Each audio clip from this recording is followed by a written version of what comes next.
comment le Botox vous aide? Ça aide premièrement au niveau de l'intensité des migraines et ça aide aussi au niveau de la durée. Avant, ça pouvait durer jusqu'à 36 heures. Une crise de migraine. Une crise de migraine quand c'était non contrôlé par les médicaments et maintenant, ça dure à peu près 7-8 heures. Si je supposais juste que j'avais... Capuchon blanc retiré. Il est retiré, là, Charles. Ah, OK, je l'ai senti! C'est fini.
Si je supposais juste que j'avais... Capuchon blanc retiré. Il est retiré, là, Charles. Ah, OK, je l'ai senti! C'est fini. Ah, qu'est-ce que notre collègue Daphné Hacker est en train de se faire injecter? C'est ce que vous voyez, le Aimovig, qui est porteur d'espoir. Si vous souffrez de migraine, les prochaines minutes vont énormément vous intéresser. Si vous connaissez des gens qui en ont, il y en a beaucoup. On sait comment ça nous empoisonne la vie. Donc, Daphné est avec nous également. Elisabeth Leroux, qui est neurologue et responsable de Migraine Québec. Bonjour à vous deux. Oui. D'abord, Daphné, migraineuse assez sévère? Oui, c'est ça, presque chronique. Dans le fond, moi, depuis que je suis adolescente, j'ai commencé à avoir des maux de tête récurrents, étourdissements, vomissements, nausées. Puis là, je me demandais qu'est-ce qui se passe. J'ai fini par rencontrer des spécialistes qui m'ont diagnostiquée comme migraineuse. Avec les années, ça a empiré. J'ai eu un enfant il y a 2 ans, puis là, explosion. J'étais à presque 15 crises migraineuses par mois. Ça veut dire un jour sur 2? Oui, et ça veut dire qu'éventuellement, je serais tombée dans la catégorie des migraineux chroniques, ce qui accroît un risque d'invalidité. C'est pas des farces. Oui, fait que là, j'étais quand même assez en détresse quand, en décembre dernier, mon neurologue m'a parlé de ce nouveau traitement qui arrivait sur le marché, une nouvelle classe de médicaments, et je l'ai testé. Là, c'est vraiment une injection qui, pour moi, a fait des miracles. Bien, on va y revenir dans un instant. Madame Leroux, c'est pas magique. C'est pas...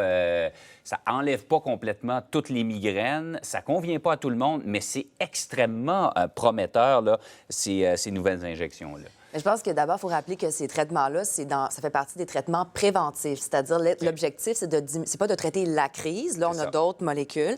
C'est de diminuer la fréquence des crises. Parce qu'en cas de migraine chronique, d'avoir 15, 20, voire tous les jours une crise de migraine, c'est extrêmement invalidant. Alors, ce qui est très prometteur au niveau scientifique, c'est que pour la toute première fois, on donne un traitement qui a été conçu pour les migraines et non pas une autre classe. Les gens qui sont migraineux connaissent peut-être qu'on leur a donné des antidépresseurs, des pilules contre la pression, on leur a donné toutes sortes de suppléments, on leur a dit toutes sortes de choses. Mais là, pour la première fois, on dit la migraine, c'est causé par ça. On a conçu une molécule qui cible cette cause-là. Et pour certaines personnes, 50 à peu près, ça fait une différence significative. Et pour certains d'entre eux, c'est quasiment un miracle. Donc, mais évidemment, il y a des gens qui ne répondent pas. Et ça, c'est le cas dans toutes les situations migraineuses, de cette variabilité de la réponse au traitement. Donc... Mais je pense que ce qui est important de dire, c'est que ce traitement-là, contrairement, par exemple, moi, j'ai essayé les autres dont Dr Leroux parlait, là, des antidépresseurs, des antiépileptiques, bien, ça a des effets secondaires comme prise de poids, manque de concentration, somnolence, tandis que ce traitement-là, ce nouveau traitement, Pour ma part, aucun effet secondaire. Quelques effets secondaires pour Certaines personnes ont des effets secondaires, mais si on compare à nos traitements disponibles en ce moment, la différence est vraiment spectaculaire. On entre dans une nouvelle zone. Là. On entre dans une zone, mais c'est vraiment une révolution dans le monde de la migraine. Et je pense que c'était dû pour arriver parce qu'avec 15 de la population qui souffre de cette condition-là à des degrés divers, je pense que ces personnes-là méritent des traitements adaptés à leurs conditions. Là, c'est reconnu par Santé Canada, mais c'est pas couvert par l'assurance maladie. Hein? Alors, on a des assurances au Canada, on a des assurances privées, des assurances publiques. Et les assurances privées sont en train de prendre leurs décisions concernant la couverture. Certaines ont déjà accepté de le couvrir, au moins partiellement.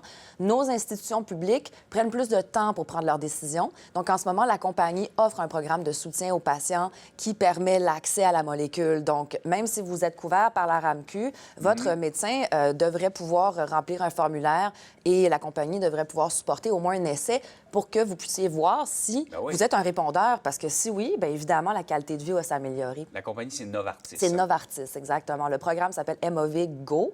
Et c'est un programme qui, les médecins devraient être au courant de ça dans leur bureau. Là. Donc, Daphné, ça fait toute une différence. Oui, bien, dans le fond, moi, c'est ça, j'ai commencé à participer au programme en janvier, en fait, en février. Donc, en janvier, on me l'a prescrit. En janvier, c'était un de mes pires mois à vie. J'ai fait 19 crises. Et là, quelques mois plus tard, j'ai une moyenne de 7 à 8 crises par mois. Donc, vous voyez que ça a été... Donc, plus de la moitié et moins de crises. Mais je dois dire qu'on dirait qu'en même temps que j'ai commencé ce traitement-là, bon, j'ai fait ce reportage-là où je suis allée à la rencontre d'experts. J'ai aussi, je me suis pris en main, j'ai changé mon alimentation, j'ai commencé à faire de la méditation. Donc, il faut dire que j'ai changé une panoplie de choses dans mon quotidien et j'ai l'impression que c'est l'ensemble de tout ça qui aide aussi. C'est ça, Mme Leroux, c'est un ensemble. Effectivement, Daphné le décrit bien. Il ne faut pas attendre de remède miracle. Il y a des habitudes de vie peut-être à changer, des conditions qui nous mettent davantage peut-être à l'abri des crises de migraine. Oui, alors les médicaments vont augmenter la tolérance de notre système nerveux aux crises, mais l'environnement peut être aussi adapté, modifié. Puis Daphné dit une chose super importante, c'est qu'elle a fait des comptes de ces crises. Alors moi, j'encourage les gens d'abord à s'informer, à se renseigner, à sortir de l'isolement puis du stigma, puis à dire j'ai une maladie, c'est une vraie maladie, j'ai un vrai problème, puis je vais me prendre en charge. Mais ça veut dire qu'il faut trouver la bonne balance entre les médications, qui peuvent être très utiles, mais aussi l'adaptation des habitudes de vie, incluant le sommeil, la gestion du temps. J'aime pas ça dire le stress parce que tout le monde est stressé, mais c'est vraiment d'éviter les excès, les changements excessifs. Puis ça, c'est favorable pour tout migraineux. Alors, de faire tout ça tout seul, c'est difficile. D'avoir un neurologue, d'avoir un médecin de famille qui nous aide, c'est toujours aussi positif. Daphné, tu avais testé une autre solution qui est le Botox. Moi, je ne l'ai pas fait, mais j'y étais presque. Alors, le Botox, c'est intéressant parce que, effectivement, pour les gens qui souffrent de migraine chronique, comme on disait, plus de 15 jours par mois, éventuellement, ça peut être un remède intéressant. Bien, c'est pas un remède, mais un traitement intéressant. Comme on le voit, là, on peut peut-être écouter un extrait, là, une dame qu'on a rencontrée qui se fait traiter au Botox, elle, parce qu'elle souffre de migraine sévère. Ça vous aide?